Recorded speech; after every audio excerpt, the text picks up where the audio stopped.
नमस्कार.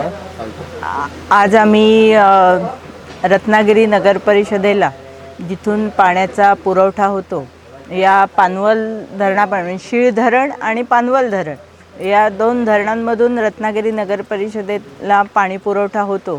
तर मगाशीच आम्ही जलशुद्धीकरण जी टाकी आहे 27 टोपची तिथली सगळी पाहणी केली आणि त्याच्यानंतर पानवल धरणाची इथली पाहणी करण्यासाठी आज आम्ही आलेलो आहोत आणि इथली सगळी पाहणी केली. सन्माननीय पालकमंत्री उदयजी सामंतसाहेब यांनी या धरणामधून जे पाणी रत्नागिरीतील जनतेला जातं ते अतिशय चांगल्या प्रकारे मुबलक प्रमाणे कसं जाईल याचा सगळा अभ्यास करून या धरणाच्या कामासाठी निधी दिलेला आहे आणि ते काम निर्माण ग्रुपतर्फे इथे चालू आहे.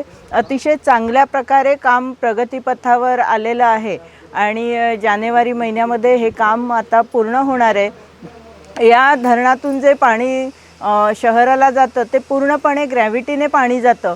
त्यामुळे रत्नागिरी नगर परिषदेला जे लाईट बिल भरावं लागतं त्याचा ते आम्हाला इथे भरावं लागणार नाही आहे.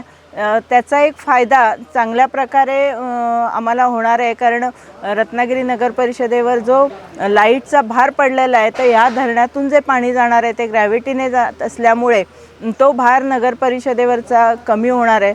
त्यामुळे इथून मुबलक प्रकारे पाणी जर शहराला मिळालं तर नक्कीच पाण्याची समस्या ही चांगल्या प्रकारे सुटणार आहे आणि मुबलक पाणी कमी खर्चामध्ये रत्नागिरी शहराला मिळणार आहे आणि ते देण्याचा आमचा प्रयत्न आहे आणि तो लवकरात लवकर आम्ही आता सुरू करतो आहे.